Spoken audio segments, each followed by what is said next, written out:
네, 찬미 예수님. 네, 2024년도 새해가 밝았습니다. 가장 첫 번째 주 오늘 이렇게 화순성당을 방문했는데요. 여러분들 얼굴 보니까 새로운 새해에 또 활기찬 그런 희망의 마음들을 이렇게 볼 수 있어서 좋습니다.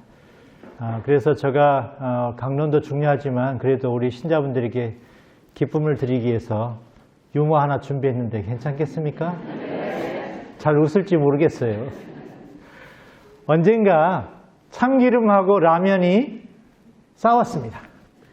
그런데 라면만 붙들려 갔습니다. 왜? 참기름이 고소해서. 그런데 참기름도 붙들려 갔습니다. 왜? 라면이 불어가지고. 그런데 가만히 있던 김밥도 붙들려 갔습니다. 왜? 말려들어서. 그런데 아이스크림이 이 소식을 듣고 경찰서에 면회를 가다가 교통사고가 났습니다. 왜? 차가 와서.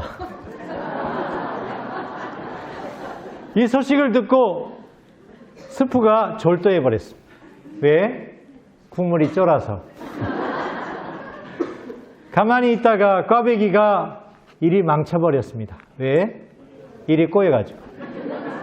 이 모든 일들을 보니까 소금 때문이라고 합니다. 왜? 소금이 짠 거라서. 자, 묻자고 한 거고요. 오늘 주님 공연 대축일 맞으면서 신자분들은 어쩔지 모르겠지만 우리가 전례력으로 이렇게 지낼 때마다 저는 이 공연 대축일만 되면 늘 몇 가지 체험이 생각이 나는데 오늘 그 색다른 체험 하나를 나눌까 합니다. 2000년도에는 뭐 여기 있는 분들도 그렇고 TV에서도 그렇고 특별한 이제 대희년이라고 하면서 정말 이렇게 많은 분들이 기대에 설렜던 시간을 기억하게 되는데요. 그때 제가 중문성당의 주임신부였습니다. 그래서 그때 사람들이 이제 굉장히 유행처럼 새해를 맞이하니까 해돋이 구경 가야 된다 막 해야 할 때였습니다. 그래서 저는 그 당시 해돋이를 왜 가는지 이해하지 못하고 있었습니다. 왜? TV 방송국에서 좋은 영상으로 찬란한 해를 딱 보여주는데 왜 그 춥고 그곳에까지 해를 보러 갈까 생각을 했었습니다. 그래서 이 새로운 해에 대한 그런 소망과 그런 마음들을 생각하면서 나름대로 신자들도 2000년 맞아서 그 성산포의 일출을 보러 가고 싶다고 하니까 몇몇 신자들과 함께 새벽 3시에 일어나가지고 봉거차 몇 대로 해가지고 이제 그 일출봉을 향해서 이렇게 달렸습니다. 한두 시간 걸렸었는데요.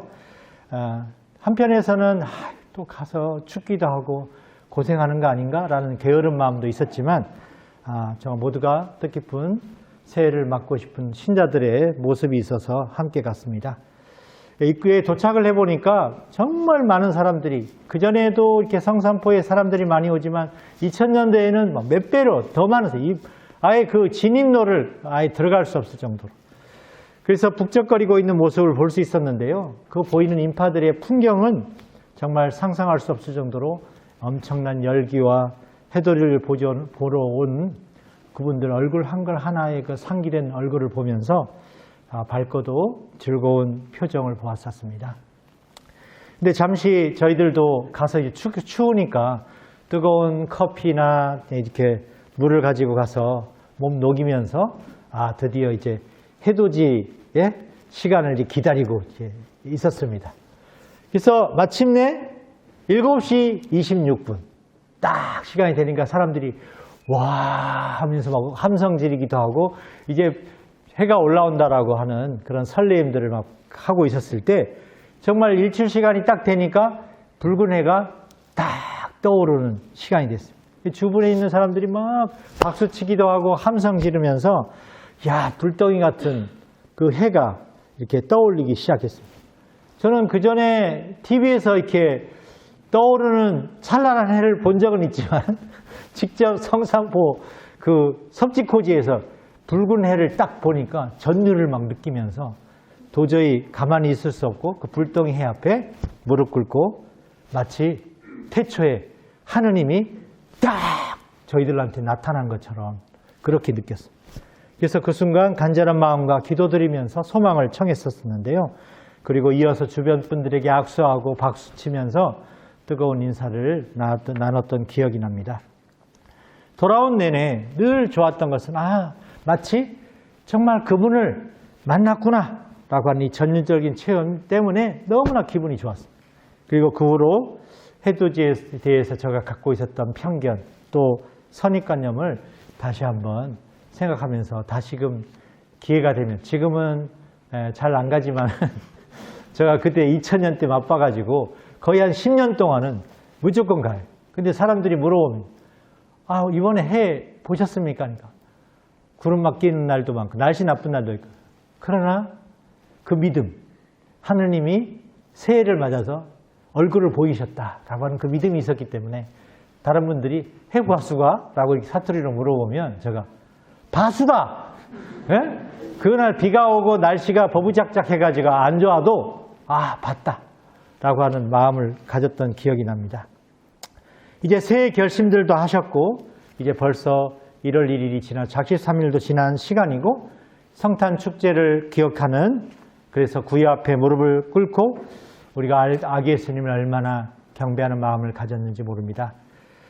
우리가 보통 오늘 축일을 주님 공연, 예수님께서 이제 만민의 모든 민족들을 향해서 구원자요 메시아로서 공적으로 드러낸 날이라고 합니다.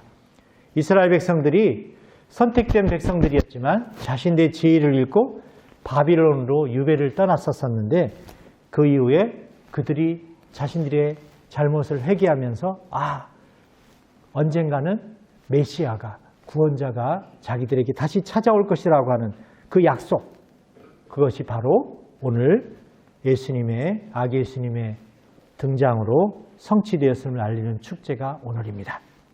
오늘 복음에 보면 그런 메시아의 탄생을 제대로 알아본 사람들은 그 구약 시대의 이스라엘 백성들이 아니었습니다. 동방에서 온 박사들이 별의 인도를 따라가지고 그 천문학적인 그런 지식 속에서 메시아의 탄생의 그 징표를 바라보았고 그 멀고 험한 길을 걸어왔습니다. 동방이라고 하면은 선택된 이스라엘 민족 말고 밖에 살아가던, 동방 쪽에 살아가던 사람들을 일컫습니다. 그들을 대표해서 오늘 하늘의 이치를 탐구하면서 이제 별의 인도를 따라서 동방박사 세 사람이 메시아를 경배하러 길을 나선 것입니다. 별자리를 보통 때 연구를 했던 이 천문학자들에게 하늘의 새로운 징표가 보여졌고 또 그들에게 그 별은 세상의 빛의 순간이었습니다. 어딘지 알지 못하지만 마음속에 확신을 갖고 있던 그들은 이제 세상으로 발을 한 발짝 두 발짝 내딛게 되었고 험하고 두려울 수 있는 먼 길을 찾아 떠났습니다. 복음에서 그들이 결국 유다의 땅에 도착을 했습니다. 그래서 사람들에게 묻습니다. 메시아가 탄생한 곳이 어디입니까? 라고 물었을 때 예루살렘은 발칵 뒤집혔다고 합니다. 그들은 메시아가 그렇게 오리라고 생각하지도 못했고 또 무엇보다도 로마의 그 지배 속에 있었기 때문에 당시 기득권을 누리고 있던 헤로데 왕, 측근들, 수석사제들, 율법학자조차도 메시아의 탄생에 대해서 두려운 거죠. 왜? 메시아가 이제 나타나면 자신들의 그 위치가 빼앗길까 봐. 그렇게 행여 자신들의 그 기득권이 빼앗길까 봐 두려웠던 것입니다.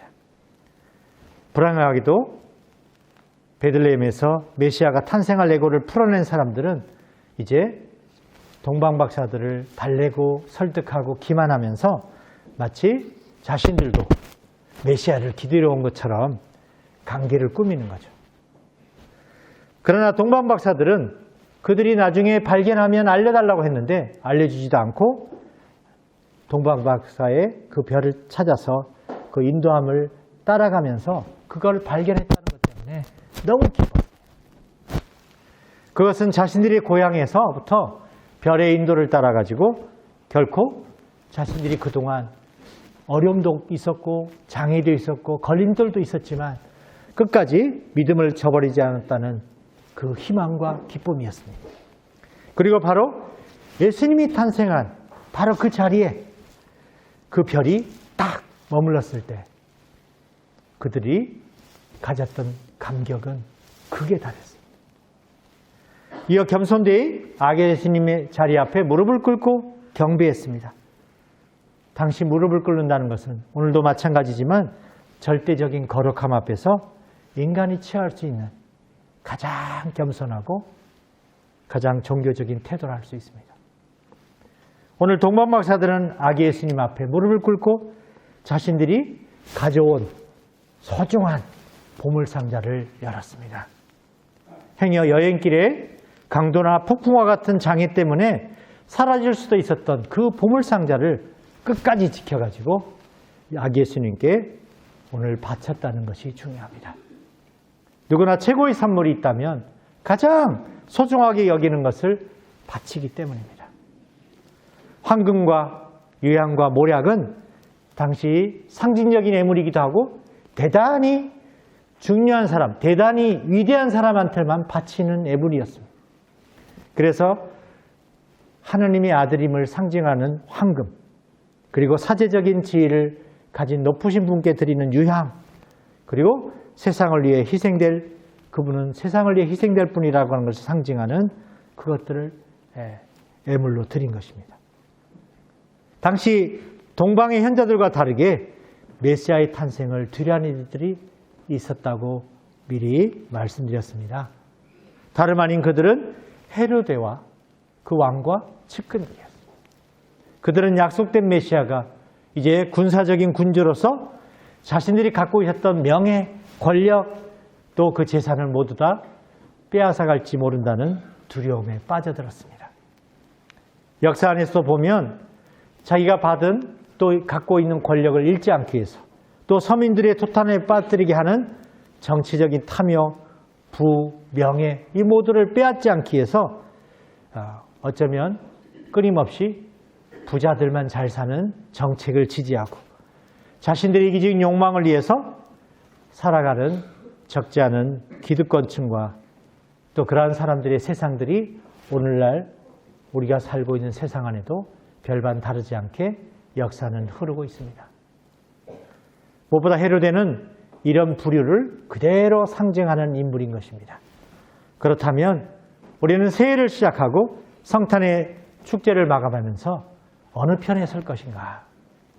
메시아의 도래를 기다리면서 동방박사의 마음으로 그 멀고 험한 길을 걸어서 아기 예수님을 경배하고 가장 소중한 선물을 바치고 있는가? 아니면 여전히 마음속에 탐욕과 안이함과 게으름 속에서 메시아가 오는 것을 두려워하고 있는가?